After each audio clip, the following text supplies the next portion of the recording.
Massachusetts. Thank you for being part of the resistance. This is in Nashville.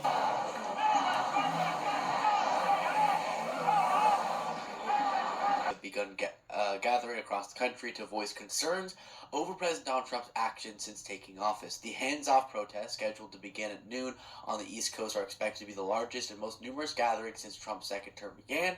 Nationwide, more than 500,000 people have RSVP'd to attend one of the 1,000 rallies, marches, or protests organized by grassroots groups.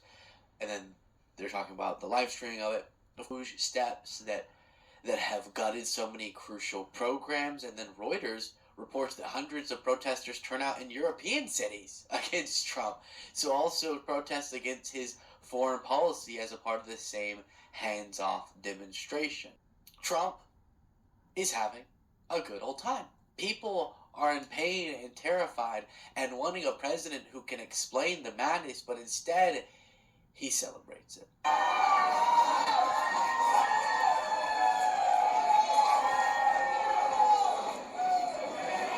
Everybody having a good time? No! Having a good time? Good time? Is everybody a Republican? Matchup of the Senior Club Championship today in Jupiter, Florida, and advances to the championship round tomorrow. Obama playing golf. Obama, it was reported today, played 250 rounds of golf. Everything's executive order because he doesn't have enough time because he's playing so much golf. Obama ought to get off the golf course and get down there. I'm going to be working for you. I'm not going to have time to go play golf. He played more golf last year than Tiger Woods. That plays more golf than people on the PGA Tour. I love golf. I think it's one of the greats, but I don't have time. If I were in the White House, I don't think I'd ever see Turnberry again. I don't think I'd ever see Doral again. I'm not going to be playing much golf, believe me. If I win this... Yeah, I know. Interesting the president chose to go play golf today. I mean, does he... I think long ago he stopped caring about certain optics, and he's made very clear during this presidency he's going to do what he wants. And, you know, it's not just playing golf. He went down to a Saudi-backed golf tournament that his family business does business with to speak at some event related to that. So, yes, all of this. And did not go to the return of service members. And did not go to the transfer of the dignified transfer of remains of those fallen service members. He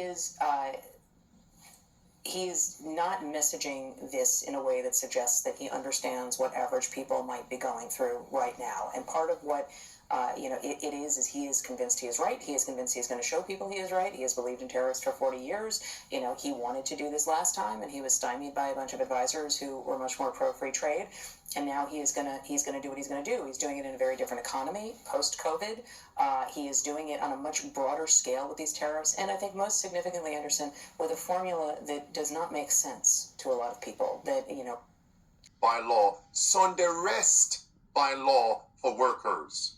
Friends, today coming to fruition. So let's take a look here at this first article as we jump into this. And this is coming from The Independent. The headline says, Project 2025's author says Trump's adoption of his ideas are beyond his wildest dreams. This next article here confirms the same point. Just says Paul Dance was chief architect, and of course he's the chief architect of the Project 2025 Mandate for Leadership, right? And he says that he, speaking of President Trump, effectively confirmed what Democrats were saying all along, and Trump himself denied. There really is almost no difference between Project 2025 and what Trump was planning all along and is now implementing.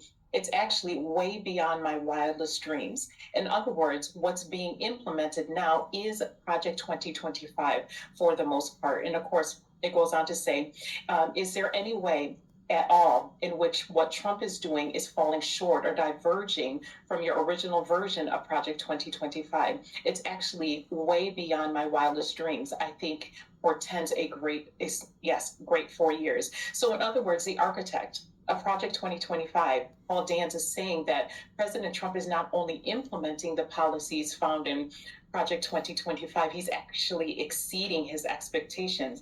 Mind you, that the president has only been in office for 74 days as of today. And, now we're going to actually take a look because I would like your audience to be able to see, a tangible visual representation of all of the policies that have been employed. So let's just take a look at this Project 2025 tracker. And as you're looking at this, you can see based on this tracker that the Trump administration has already implemented over 40% of the goals and agendas that are in their policy book. Mind you, within less than 100 days.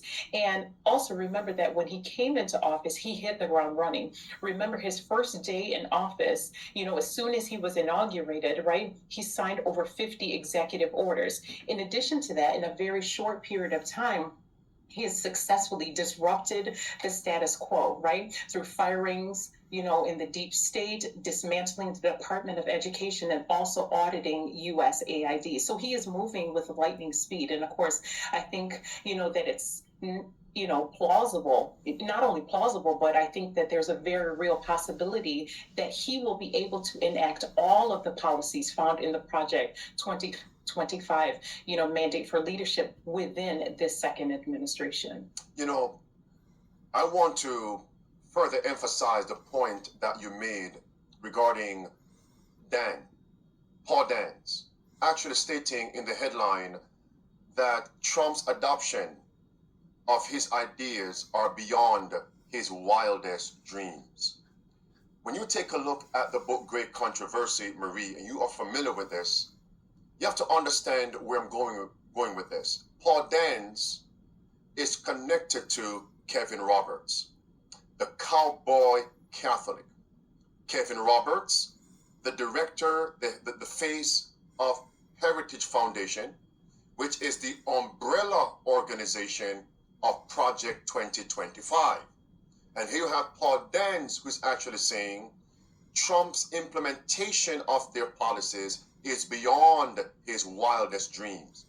I believe those who are watching, listening attentively, would agree that that phrase actually means that they are surprised. Paul Dans is surprised. Yes, they believe he would do it because it was quid pro quo to get him elected. But so quickly, so fast? Take a look at the statement now in Great Controversy, page 566. Protestants have tampered with and patronized popery. They have made compromises and concessions, watch this now, which papists themselves are surprised to see and fail to understand. So just as Paul Dans is saying, it's beyond my wildest dreams, Great Controversy had said that. Papists would be surprised to realize how Protestants are compromising with them, making concessions to implement their agenda that makes papists surprised. Not surprised it's going to be done, because that has been the agenda of papists. But so quickly, so fast, take a look at this now. Here's where Marie, for the audience, will confirm that Paul Dans is intimately connected to the Heritage Foundation. It's right there on the screen. As a matter of fact, it says Paul Dans is director of the 2025 Presidential Transition Project at the Heritage Foundation. Next, this is Kevin Roberts' words of Paul Dans. Here's Kevin Roberts on X. Under Paul Dans' leadership, Project 2025 has completed exactly what it set out to do. Watch this now.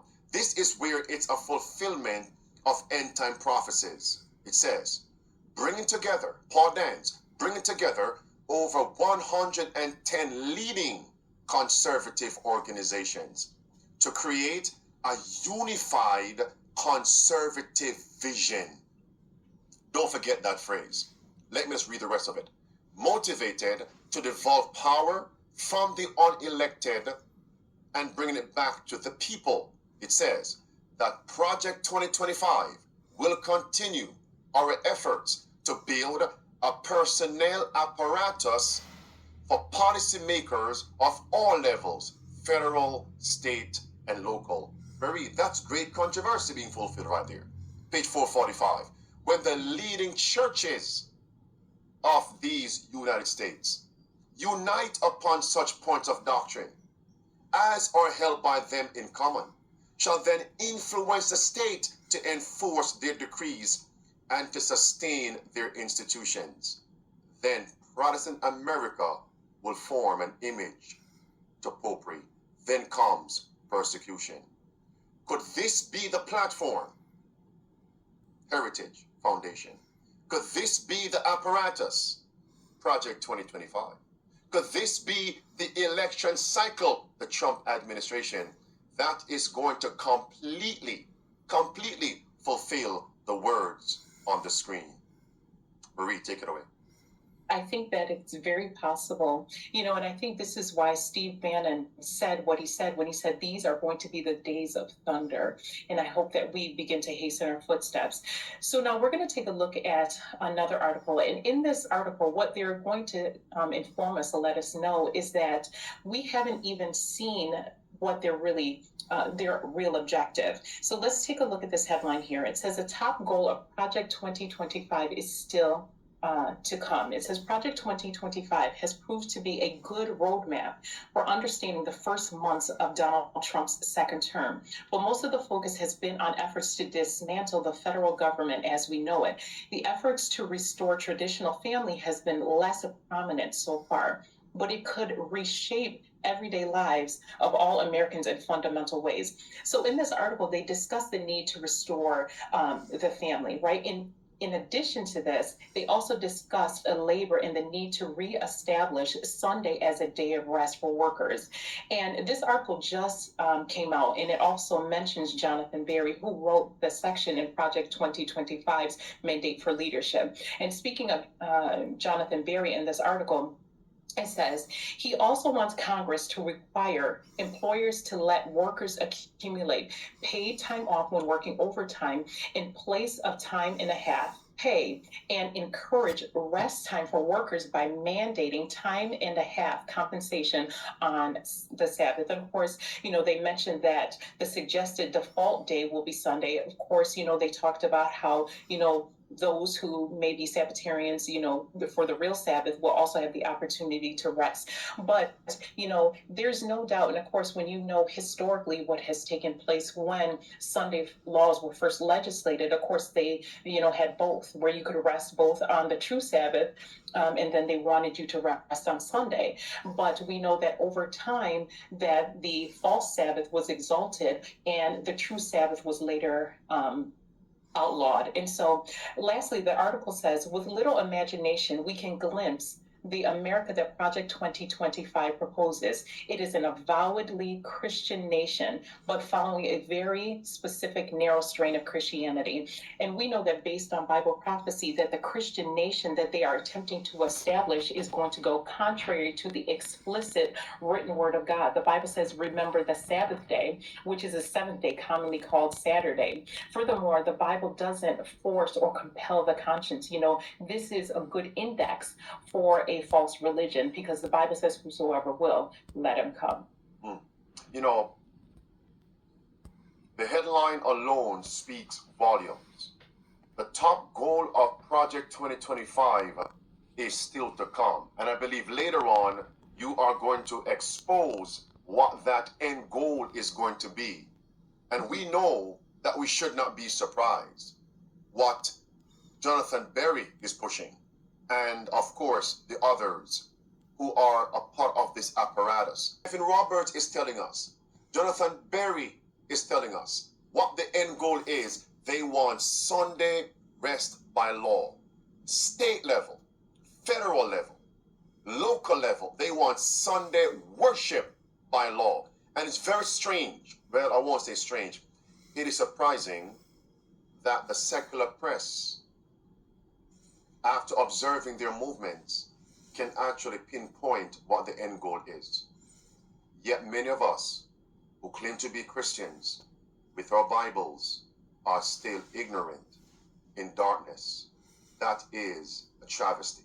And that's why today by God's grace, we have to call for revival, reformation, watchfulness, and prayerfulness in these last days. Marie. Yes. And so here is where we are going to address this breaking news. And so we're going to take a look here at this headline here. It says nominations sent to the Senate. And of course, it mentions Jonathan Berry of Maryland to be the solicitor for the Department of Labor. And so I want us to take a look at what this position actually details, or what, makes up this position. So let's look at the next article.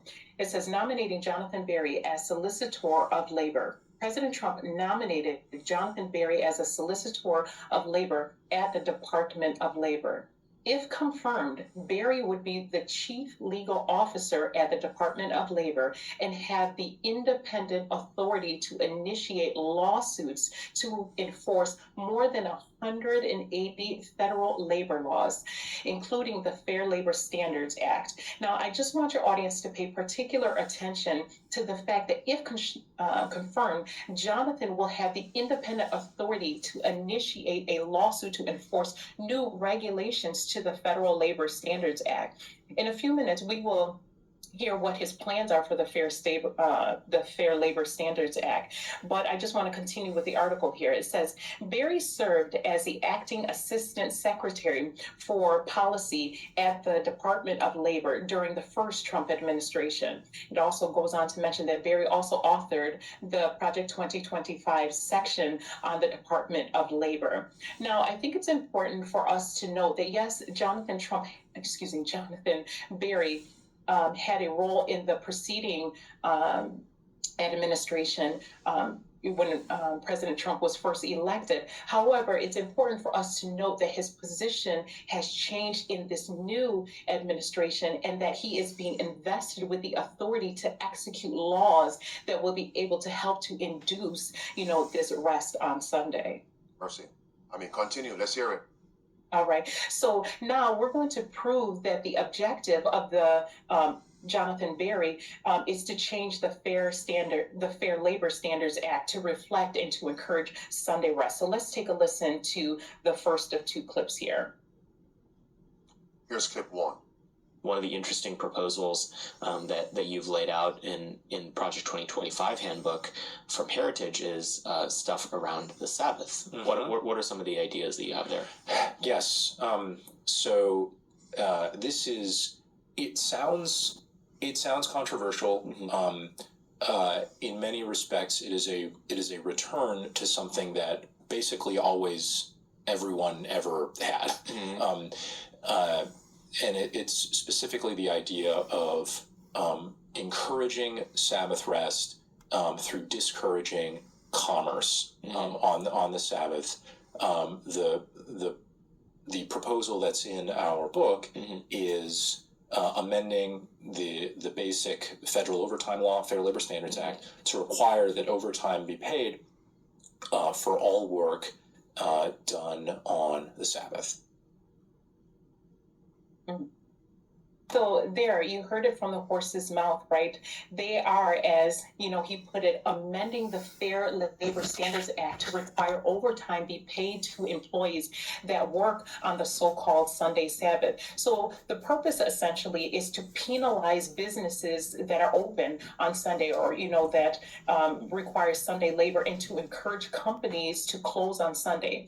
He also mentioned, and I think this is key for us to think about as well, he says that this is as far as the federal government, and we'll discuss that again a little bit further as we go on, but he's saying that this is as far as the federal government can go, which is important because we are going to see that this will lay the foundation for the states to be able to begin legislating Sunday laws on the state and the local levels. He confirms this in the following clip. I don't know if you have want to say anything here. If not, we can play the second clip here. Here's clip two.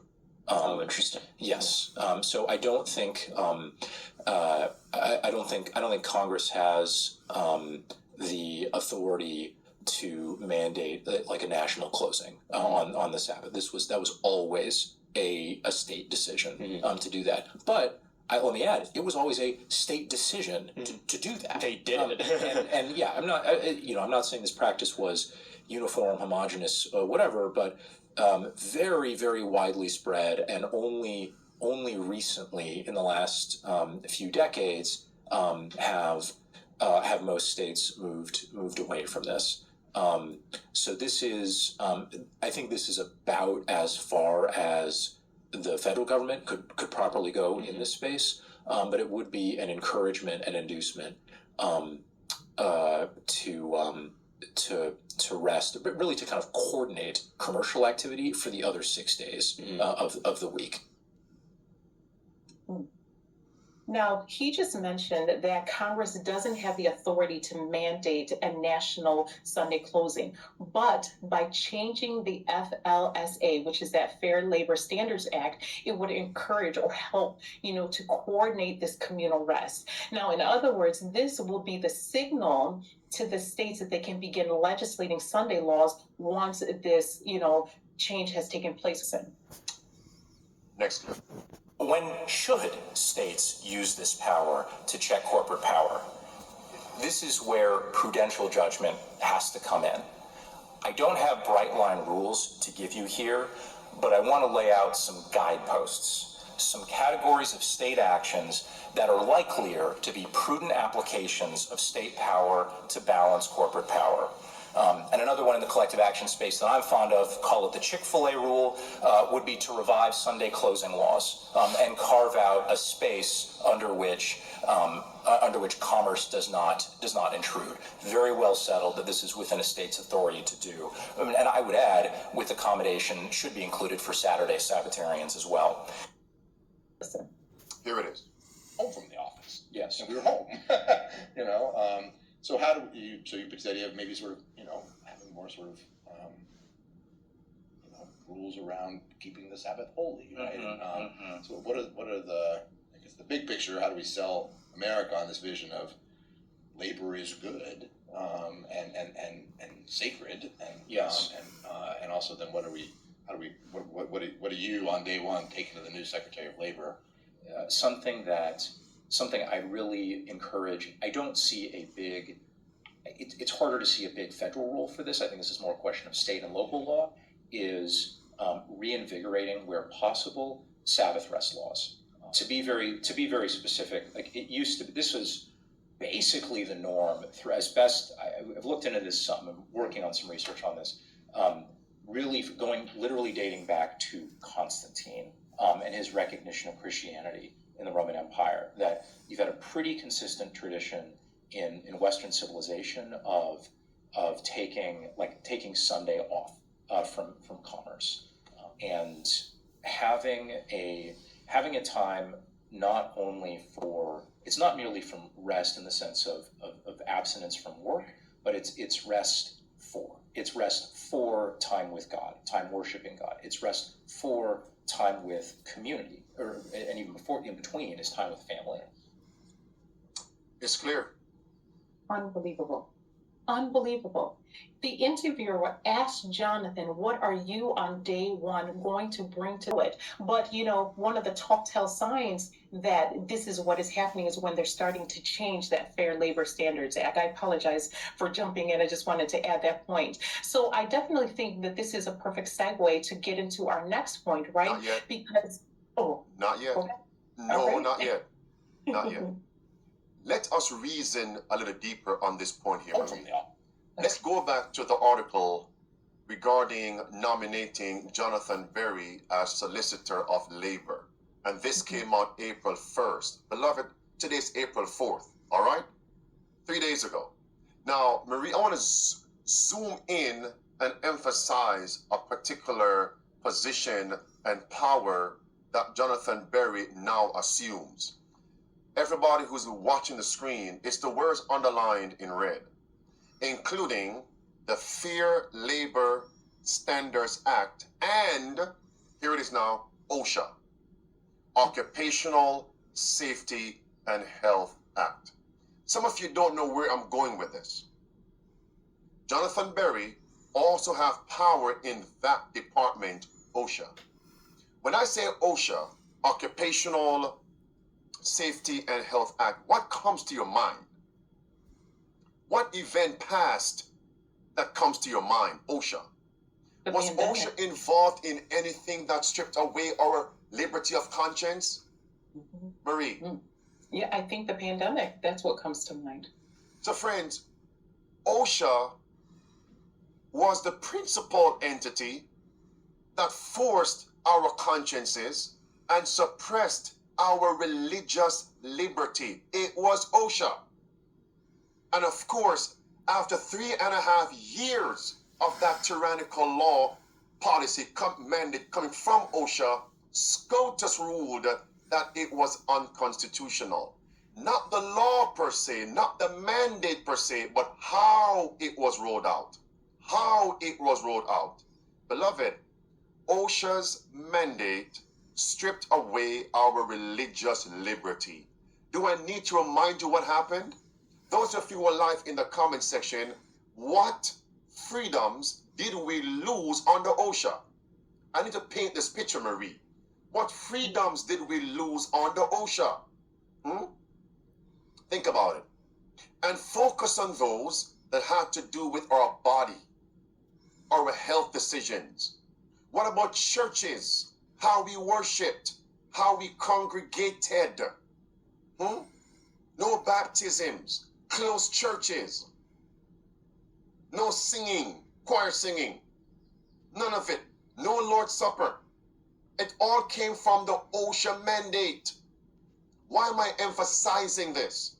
Because that was an OSHA draconian mandate that stripped away our religious principles, freedom of conscience in the arena of health. HEALTH. And now Jonathan Berry is over here also controlling OSHA and says he is going to do what now? Promote Sunday rest by law, Sunday worship by law at the local level, state level, and back up to the federal level. That means tyrannical policies, inimical to our state.